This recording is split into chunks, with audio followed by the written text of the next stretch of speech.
Hi guys, අද මම මේ වීඩියෝ එකෙන් කරන්නේ කොහොමද අපි ප්‍රොන්ස් එකේ ප්ලාස්ටික් ප්‍රොටෙක්ෂන් එක සහ ටින්ටඩ් එක කරනකොට සැලකිලිමත් වෙන්න ඕන කාරණා සම්බන්ධයෙන් මමත් මේ දේවල් එක්ස්පීරියන්ස් කරේ මගේ වෙහිකල් එකෙත් හරියට ටින්ටඩ් එක සහ ප්ලාස්ටික් ප්‍රොටෙක්ෂන් එක කරේ නෑ. මම මේක කරේ රත්නපුරේ කුඩුගලත් තියෙන නමගිය ආයතනයකින් සහ එක්ස්පීරියන්ස්ම කෙනා ලව්ව තමයි කරගත්තේ. ඒත් හරියට වෙලා නෑ. ඒ එක්ස්පීරියන්ස් එක තමයි මම ඔයාලට ෂෙයා කරන්නේ. මොකද අපි මාස 5ක් විතර දැන් වේටින් ටයිම් එකේ ඉඳලා ප්‍රොන්ස් එකක් අරගෙන ඉවර වෙලා ඒකේ ප්‍රොටෙක්ෂන් පාර්ට් එක සහ ටින්ටඩ් පාර්ට් එක හරියට වෙන්නේ නැත්නම් ඒක අපරාධයක් ඇත්තටම. අපිට ඒක හරියට කරගන්න ඕන. අපේ පැත්තෙනුත් අපි සැලකිලිමත් වෙන්න ඕන කාරණා තියෙනවා.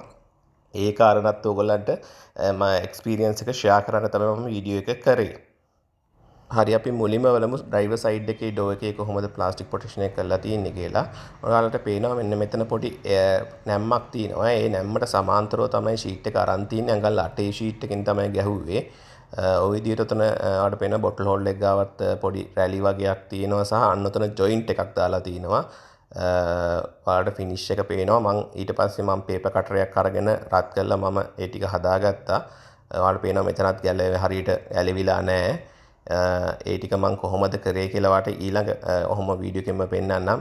මෙන්න මේ විදිහට තමයි මම ඒක කට් කරලා ඊට පස්සේ හදාගත්තේ. ලස්සනට උතනින් පේපර් කටර් එකෙන් කට් කරගත්තා. ඔයාලා කට් කරගන්න යන්න එපා එක්ස්පීරියන්ස් එක නැත්නම්.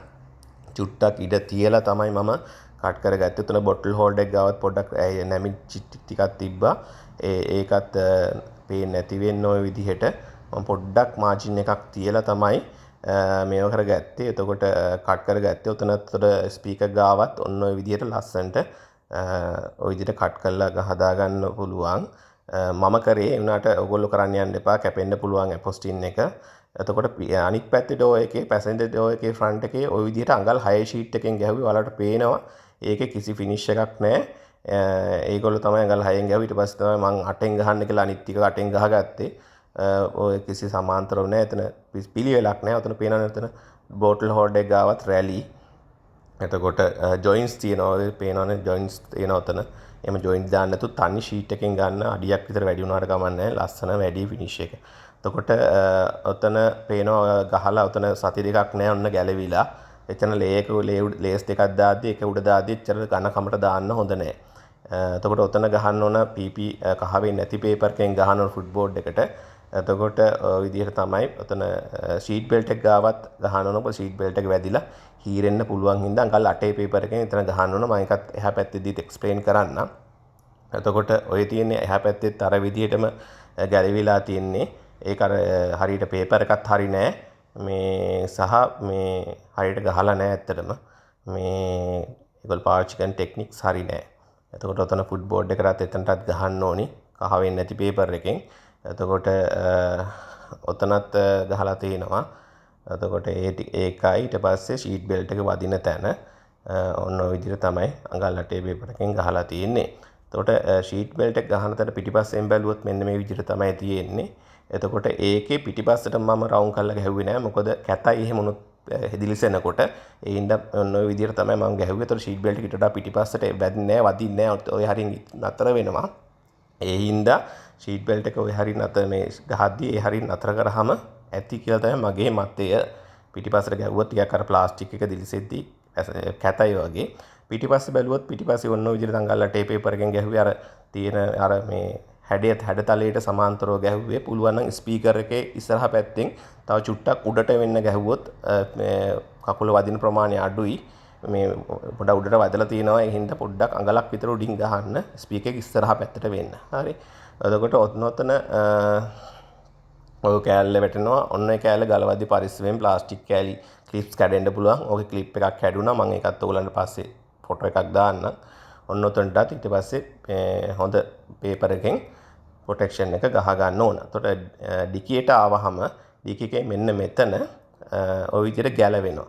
ඒ හින්දා ඕක කෑල්ල ගලවලා පොඩියට ඇතුළට දාලා ගහන්න ඕන. වැඩි ඝනකමට නෙමෙයි.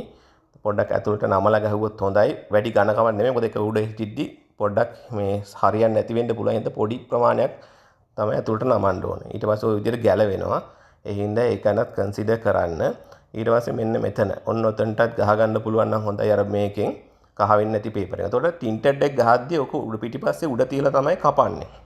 කපද්දී ඔන්න ඔය විදියට බ්ලේඩ් එකෙන් කපන්න පුළුවන් බීන්. එහෙනම් සැලකිලිමත් වෙන්න ටින්ටඩ් එක පිටිපස්සේ වීදුරුවට ගහද්දී ඔය විදියට උඩ තියලා හදා ගන්නකොට කැපෙන්න පුළුවන්. ඊට පස්සේ ඔන්න ඔය විදියට ඩොට් තියෙන්න බෑ ටින්ටඩ් එකක් ගහද්දී. ඔය විදියට ඩොට් තියනවා කියන්නේ හරි නෑ. හරියට ගහලා නෑ. මගේ මේ පේනවනේ ඔයගලන්ට ඩොට් තියෙනවා. ඒ කියන්නේ දූවිලි අංශු බැඳිලා තියෙදි තමයි ඔහොම ටින්ටඩ් එක අලවලා තියෙන්නේ. ඔයාලට පේනවාගේ ඩොට් තියෙනවා. එතකොට මම ඉස්සරහට ගැහුවේ ලයිට් එක ඊට පස්සේ පිටිපස්සට ඩාර්ක් එක පිටිපස්සම ස්ක්‍රීන් එකටත් ඩාර්ක් එකම තමයි ගැහුවේ. ඒ විදිහට තමයි ටින්ටඩ් එක කරේ. විශේෂයෙන් සැලකිලිමත් වෙන්න ඕන. මම නෝමල් ටින්ටඩ් එක කරේ. මේ අර දූවිලිත් එක්ක ගහන්න නැති වෙන්න ඕන. ඔන්න ඔය විදිහට තමයි පිටිපස්ස ටින්ටඩ් එක තියෙන්නේ.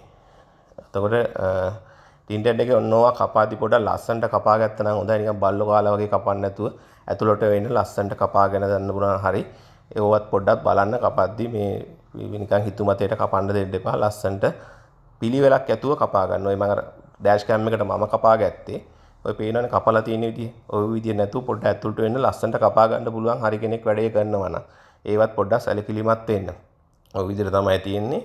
ඔය ඇතුළින් පැත්තෙන් ඩීකී එක පේන විදිය මං හිතන්නේ පේයි කියලා. පොඩ්ඩක් වීඩියෝ එකේ ඔය විදිහට ගැලවෙනවා ඩීකී එකේ පොඩ්ඩක් ඒ ගැනත් සැලකිලිමත් වෙලා වැඩේ කරගන්න. ඇත්තටම මට මේකට කොස්ට් වුණා සාමාන්‍ය රුපියල් ප්ලාස්ටික් පොටෙන්ෂන් එක 14500ක් සහ ටින්ටඩ් එකට 10000ක්.